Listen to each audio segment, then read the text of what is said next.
हरिओम। यदि आप चैनल पर नए हैं तो चैनल को सब्सक्राइब अवश्य करें। स्वागत है आप सभी का। हरिओम। नमो नमः मित्राणि, स्वागतं सर्वेषां तत्र भवताम् अस्मिन् संस्कृत विषय अध्ययन माध्यमे। स्वागत है मित्रों आपका संस्कृत विषय अध्ययन पर। आज पुनः किरातार्जुनीयम की कक्षा में आप सभी का स्वागत करता हूँ। मित्रों, महाकवि भारवी द्वारा विरचित किरातार्जुनीयम के प्रथम सर्ग का हम अध्ययन कर रहे थे। तो इससे पूर्व प्रथम सर्ग के 20 श्लोकों को पढ़ाया गया है, आप प्लेलिस्ट में जाकर के देख सकते हैं। तो आज से पुनः हम 21वें श्लोक से प्रथम सर्ग का अच्छी प्रकार से प्रत्येक शब्दशः अध्ययन करेंगे। तो आप हमारे साथ बने रहें। तो इससे पूर्व वाले प्रसंग को जान लें और पूर्व वाले श्लोकों को भी आप अच्छी प्रकार से अधिगम कर लें। तो इस प्रसंग क्या चल रहा था उसके विषय में आप सभी के सामने मैं थोड़ा बता दूं। आप सभी जानते हैं प्रथम सर्ग का विषय यही है कि जो वनेचर है युधिष्ठिर द्वारा भेजा गया, वह दुर्योधन की राज्य व्यवस्था को जान करके पुनः युधिष्ठिर के पास आकर के उसकी स्थितियों का वर्णन कर रहा है। तो इसमें वह बता रहा है कि दुर्योधन किस प्रकार अपनी प्रजा पर शासन कर रहा है। तो उसी क्रम में इस श्लोक में 21वें श्लोक में उस दुर्योधन के गुणों का वर्णन किया है। विशेष रूप से इसमें उसके गुणों का ही वर्णन किया गया है। इससे पूर्व वाले श्लोकों में भी उसकी प्रशंसा ही की गई थी, किस प्रकार उसने धन का आहरण किया है, किस प्रकार उसने अनाज इत्यादि को एकत्रित किया है, किस प्रकार वहाँ के प्रजाजनों को वो अपनी ओर आकर्षित कर रहा है, वह सब बताया गया था। इसमें उसकी और प्रशंसा के द्वारा वनेचर युधिष्ठिर के सामने प्रकट कर रहा है। तो वंशस्थ छंद में ही समस्त प्रथम सर्ग लिखा गया है। तो यह भी वंशस्थ छंद में है। तो इसका उच्चारण हम करेंगे सर्वप्रथम। तो है न तेन सज्जं क्वचद्युद्यतं धनुः कृतं न वा कोपविजिह्यमाननं गुणानुरागेण शिरोभिरुह्यते नराधिपैर्माल्यमिवास्य शासनं नराधिपैर्माल्यमिवास्य शासनम्। तो है कि नराधिपैः माल्यम इव अस्य शासनम शिरोभिः उह्यते। कहने का मतलब यह है कि विभिन्न राजाओं के द्वारा,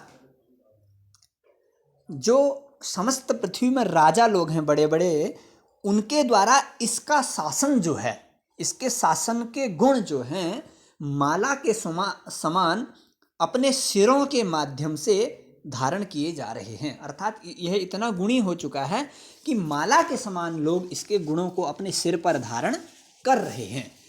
तो ऐसा इसका सामान्य अर्थ है। अब प्रथमतः पूर्व से हम अच्छे प्रकार से एक एक शब्द का अर्थ जानेंगे। तो क्या कहा, पहली लाइन का अर्थ क्या है, न तेन सज्जम क्वचित उद्यतम धनुः। इसका पद विभाग होगा न तेन सज्जम क्वचित उद्यतम धनुः। अन्वय होगा कि इसका कि तेन तेन केन दुर्योधनेन, उस दुर्योधन ने क्वचिद क्वचिद यानी कि कभी भी, धनुः सज्जम न उद्यतम, अर्थात उसने कभी भी किसी भी समय पर भी सज्जम धनुः, सज्जम यानी कि प्रत्यंचा चढ़ा हुआ धनुष, न उद्यतम नहीं उठाया। कहने का मतलब है उसने शासन करते हुए धनुष कभी भी नहीं उठाया। कहने का मतलब वो प्रजाजनों को अपने बलपूर्वक, अपने अभिमान पूर्वक, अपने बल से किसी को भी डराया करता नहीं था। ऐसा कहने का मतलब इस प्रथम लाइन का भाव है। कहने का मतलब है तेन सज्जम धनुः क्वचित न उद्यतम, उसने कभी भी धनुष को नहीं उठाया। फिर दूसरी बात कही, प्रथम बात तो यह कही, दूसरी बात यह कही कि कृतं वा कोप विजिह्यम आननम। और क्या कहा कि न वा, और भी नहीं, उसने क्या करा, कोप विजिह्यम आननम। कोप यानी कि क्रोध से, विजिह्यम कहते हैं टेढ़ा, कुटिल। आननम मुखम न कृतम, उसने क्रोध से कुटिल हुए मुख को भी नहीं बनाया। ये नहीं कि वो किसी से असंतुष्ट हो गया है, किसी से यदि वह परेशान हो गया, किसी से उसकी यदि दुश्मनी है तो उस पर भी उसने क्रोध नहीं किया, ऐसा कहने का इनका भाव है। विजिम्ह, जिम्ह कहते हैं सरल को, और अजिम्ह और जिम्ह कहते हैं कुटिल को। वाक्य पदीय में भी इस शब्द का आया है कि अजिम्हा राज पद्धति। जिम्ह माने होता है सरल, इस प्रकार लिखा जाएगा जिम्ह। जिम्ह माने होता है सरल और अजिम्ह माने होता है कुटिल, कठिन, और विजिम्ह का मतलब भी होगा कुटिल। तो क्या कहा कि आननम विजिह्यम कोपम न कृतम, अर्थात उसने कभी भी क्रोध से अपने मुख को कुटिल नहीं बनाया, ऐसा कहने का भाव। पहली लाइन का अर्थ है कि उसने कभी भी प्रत्यंचा चढ़े हुए धनुष का उपयोग अपने प्रजाजनों पर नहीं किया, और दूसरा यह कहा कि उसने अपने क्रोध को भी वहाँ के लोगों को नहीं दिखाया। कहने का मतलब है उसने कभी भी क्रोध से अपने मुख को कुटिल नहीं किया। कहने का मतलब वो सब पर प्रसन्न रहता था, ठीक है। और फिर क्या कहा कि इसीलिए इतने इन दो कामों को उसने नहीं किया, प्रजाजनों पर अपना बलपूर्वक अधिकार नहीं जमाया, इसीलिए कारण क्या है, गुणानुरागेण, गुणों के अनुराग से। यदि कोई इस प्रकार के कर्म करता है, सबके समक्ष सरल रूप से व्यवहार करता है, तो वह गुणी कहलाता है। उसके गुण ही, उसकी सरलता ही उसके गुण हैं। तो उसके इस प्रकार के गुणों के अनुराग से, किस प्रकार के, कि उसने कभी धनुष नहीं उठाया और उसने किसी के सामने अपने मुंह को कुटिल नहीं बनाया।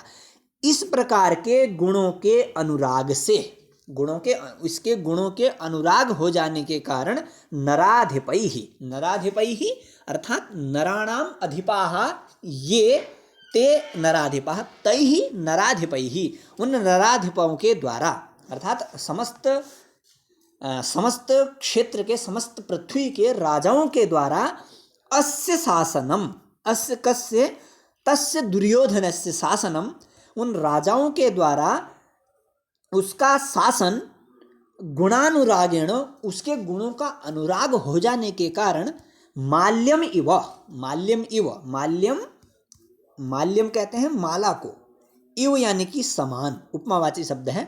माल्यम इव यानी कि माला के समान, शिरोभिः, शिरोभिः शिरों के द्वारा, उह्यते धारयते अर्थात धारण की जाती है। इसीलिए उसके गुणों के अनुराग के कारण नराधिपैहि, अनेकों राजाओं के द्वारा उसका शासन, उसके द्वारा किया जा रहा जो शासन है वो माला के समान सिर में धारण किया जाता है। जिस प्रकार हम खुशबू से युक्त माला को उसके खुशबू के गुणों के कारण अपने गले में धारण करते हैं, अपने समक्ष रखना चाहते हैं, उसी प्रकार उस दुर्योधन के गुणों की खुशबू के कारण यानी कि गुणों के अनुराग के कारण उस माला के समान ही, उस सुगंधित माला के समान ही उन राजाओं ने उसके शासन को सिर से ग्रहण किया, अर्थात स्वीकार किया, नतमस्तक हुए। अर्थात उसके इस प्रकार के शासन को समस्त शिरोधार्य करते थे, अर्थात उसके शासन को सब नतमस्तक करते थे। उसके शासन करने की इस सुंदर व्यवस्था को सभी लोग प्रणाम कर रहे थे। ऐसी इस प्रकार की दुर्योधन की क्रियाओं को वह वनेचर युधिष्ठिर के पास बता रहे हैं कि वह दुर्योधन किस प्रकार राज्य कर रहा है। वो न कभी धनुष उठाता है और न ही वह क्रोध के कारण अपने मुंह को कुटिल बना देता है, अर्थात किसी पर क्रोध भी नहीं करता। इसीलिए उसके गुणों के अनुराग से इस प्रकार के उसके अंदर गुण आ गए हैं, इसलिए उसके गुणों के कारण नराधिपैहि, विभिन्न राजाओं के द्वारा उसका जो शासन है, अस्य शासनम अस्य तस्य दुर्योधनस्य शासनम माल्यम इव शिरोभिः उह्यते, माला के समान शिरों के माध्यम से, शिरोभिः शिरों के माध्यम से उह्यते यानी कि धारयते, धारण किया जाता था। तो ऐसा उह्यते में वह धातु है, यक प्रत्यय है, लट लकार प्रथम पुरुष एक वचन का। उह्यते धार्यते, धारण करने अर्थ में। तो उसका शासन इस प्रकार से वहाँ के विभिन्न राजाओं के द्वारा धारण किया जाता था। अब यहाँ तक दुर्योधन की प्रशंसा इस श्लोक में उसने बताई। अब अग्रिम श्लोक का विषय क्या है वो हम अगले वीडियो में जानेंगे। तो आप सभी को यह वीडियो कैसा लगा आप अवश्य बताएं। तो इसी प्रकार हमारे साथ बने रहें। अगले वीडियो के साथ मिलते हैं। आप सभी का धन्यवाद। नमः संस्कृताय।